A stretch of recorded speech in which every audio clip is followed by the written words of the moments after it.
ඉතින් ඔන්න අද අපේ මාතෘකාව තමයි සතුට කියන්නේ මොකක්ද කියලා. ඉතින් ගොඩාක් කට්ටිය සතුට කියන දේ හොයාගෙන යන්න උත්සාහ කරනවා.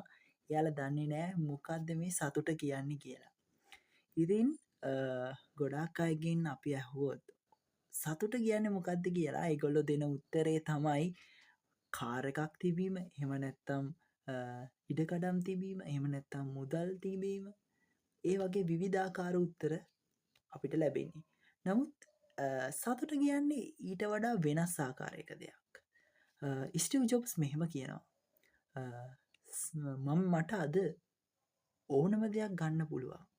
මට අද ඕනෙම තැනකට ආයෝජනය කරන්න පුළුවන්. නමුත් මට තවමත් සතුට නැහැ. මොකද මම ගොඩක් පරක් වුණ ජීවිතේ. මම හැමදාම හිතුවේ හැමදේම ඉවර කළ සතුට මට හම්බෙයි කියලා. ඉතින් ඒක තමයි ඇත්ත. අපේ සමහරු හිතන් ඉන්නවා අපි ඉගෙනීමේ වයසේ ඉඳන් ගත්තොත් O level ඉවරුණ ගමන් අපි හිතනවා අපිට සතුටින් ඉන්න පුළුවන්. හැබැයි අපි ඊට පස්සේ A level වලට එනවා.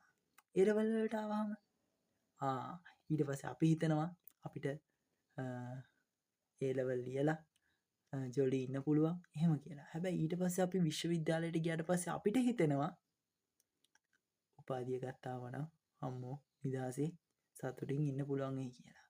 නමුත් ඒ හම්බෙන්නෙත් නැත්තම් අපි රැකියාවකට ගියාට පස්සේ ඒ හම්බෙන්නෙත් නැත්තම් ඇත්තටම කොහෙටද මේ සතුට හොයාගෙන අපි යන්න ඕන? කොහෙද සතුට තියෙන්නේ කියන එක අපිට ප්‍රශ්නයක්. ඉතින් ඇත්තටම සතුට කියන්නේ මෙන්න මේකයි. සතුට කියන්නේ සරලවම ඒක choice එකක්. උදාහරණයකට ගන්නකෝ එක්තරා මිනිස්සෙක්ට කාර් එකක් තියෙනවා. හැබැයි ඒක ඇල්ටෝ එකක්.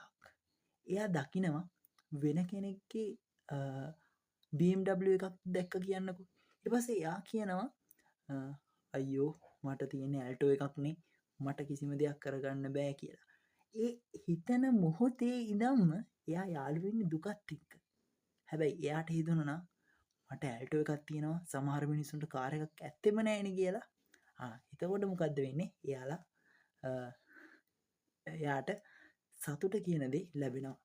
ඒ වගේම තමයි මෝටර් සයිකලයක් තියෙන කෙනෙක් හිතනවා නම් අනේ මට තියෙන්නේ මෝටර් සයිකලයක්නේ මට කාර් එකක් ගන්න බැරි වුණානේ කියලා එකක්. එතකොට එයා දුකත් එක්ක තමයි ගනුදෙනු කරන්නේ. නමුත් එයාගේ හිතින් හිතෙනවා නම් මට මෝටර් සයිකලයක් හරි තියෙනවනේ අනිත් කට්ටියට නැති දෙයක් මට තියෙනවා කියලා එයාට ඒකෙන් තෘප්තියක් ලබන්න පුළුවන්.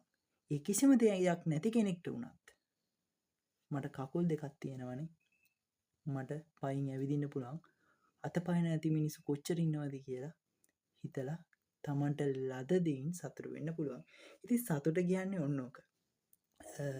සමහර මිනිස්සු හරි ආසයි සතුට වෙනුවෙන් ජීවිතේ ඕනම දෙයක් කරන්න. නමුත් ඒ කරන හැමදේම ඔවුන් කරන්නේ සතුට වෙනුවෙන්ද? හිතලා බලන්න. ඉතින් අපේ ජීවිතේ අපි දුක් වෙන අවස්ථා මොනවද? එහෙම නැත්නම් අපි සතුට වෙන අවස්ථා මොනවද කියන එක අපි දැන් කතා කරමු. ඉස්සෙල්ලාම අපි කතා කරමු මේ දුක් වෙන අවස්ථා මොනවද කියලා. දුක් වෙන අවස්ථා අපිට ගොඩාක් ගත්තොත් අපි දුක් වෙන්නේ අපිට පාලනය කරන්න බැරි දේවල් ගැන. අපිට පාලනය කරන්න බැරි දේවල් ගැන. ඉතින් ඒකට උදාහරණ ගත්තොත් අපි හිතනවා තව කෙනෙක්ගේ හිතේ තියෙන දේ අපි ගැන විරුද්ධ හැඟීමකින්. ඉතින් එතකොට අපිට හිතෙනවා අනේ මෙයා හිතන්නේ මං ගැන විරුද්ධවනේ මට මෙයා කැමති නෑ වගේ හැඟීමක්. එතනින්ම එයා සතුට නැතිව දුකට අතවනවා. ඒ වගේම තමයි අන් අය මං ගැන මොනවා කියනවා ඇත්ත. අන් අය මට කැමති නෑ. ඒ අය මට බනිනවා ඇති කියන එක හිතලා ඒවා අපිට කවදාවත් පාලනය කරන්න බෑ. මොකද අපිට අන් අයගේ හිත් කියවන්න බැහැනේ. ඉතින් ඒ වගේම තමයි අන් අයගේ විශ්වාස, එයාලගේ පිළිගැනීම් ඒවත් අපිට බලෙන් ලබා ගන්න බැහැ. ඉතින් අපි දැනගන්න ඕන අපිට පාලනය කරන්න බැරි දේවල් ගැන අපි දුක් වෙන්නේ නැතුව අපි ළඟ අපිට පාලනය කරන්න පුළුවන් දේවල් ගැන පමණක් සොයා බලන එක. ඉතින්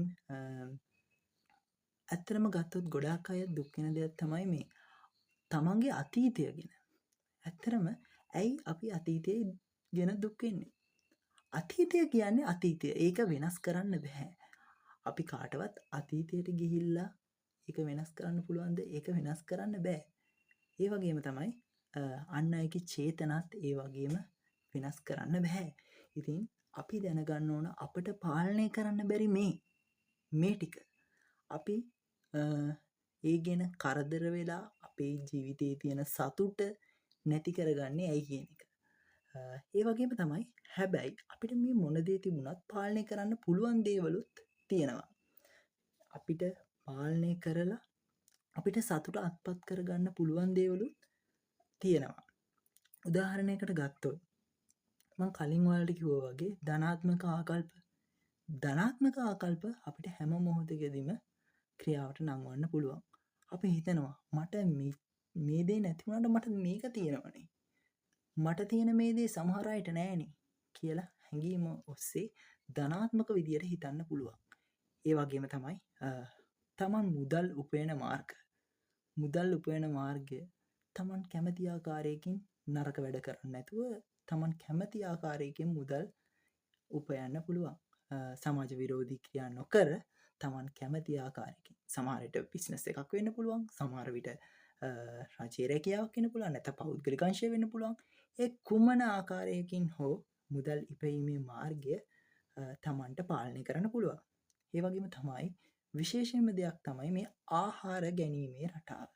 ආහාර කියන්නේ වැදගත් දෙයක්. අපේ ශරීර සෞඛ්‍යයට ඉතාමත් වැදගත් දෙයක්. ඉතින් මේ ආහාර තුලින් තමයි මිනිස්සෙගේ නිරෝගීකම එහෙම නැත්නම් යහපැවැත්ම ක්‍රියාවට නැංවෙන්නේ. ඉතින් ශාරීරික ශක්තිය වගේම මානසික ශක්තියටත් මේ ආහාර කියන දේ අත්‍යවශ්‍යයි. ඉතින් නිවැරදි ආහාර අරගෙන නිවැරදිව සමබල ආහාර වේලක් ලබා ගැනීමත් මේ අපිට පාලනය කරන්න පුළුවන් සතුට වෙනුවෙන් පාලනය කරන්න පුළුවන් දේවල් වලට අයත් වෙනවා. ඒ වගේම අපේ හිතේ තියෙනවා යම්කිසි සාමකාමීත්වයක් අපිට පුළුවන් ඒක පාලනය කරගෙන සාමකාමීත්වයෙන් කල් ගෙවන්න. විවිධාකාර වූ කෝප අවස්ථා ඒ වගේම ආවේග අපට පුළුවන් පාලනය කරන්න. ඉතින් අපට ඒ ආවේග පාලනය කරන්න පුළුවන් නම් අපිට පුළුවන් අපේ සතුට අපිට අත්පත් කරගන්න. ඒ වගේම තමයි අපි අද ගොඩාක් දුරට දුරකථනයත් එක්ක තමයි රැඳෙන්නේ. ඉතින් අපේ ගොඩාක් අය දුරකථනයත් එක්ක ඉඳලා පවුලේ ඥාතීන් සහ මිතුරන් සමග සම්බන්ධතාවය ටික දුරස් වෙමින් පවතිනවා. ඉතින් දුරකථනය කියන්නේ දුරකථනයෙන් අපිව පාලනය කිරීමද සුදුසු නැත්නම් අපි දුරකථනය පාලනය කිරීමද? ඔබ හරි. අපි දුරකථනය පාලනය කළ යුතුයි. ඉතින් දුරකථනය කියන්නේ ඉතාමත් වටිනා දෙයක්. ඒ වගේම දුරකථනයෙන් පුළුවන් සියලු තොරතුරු දැනගන්න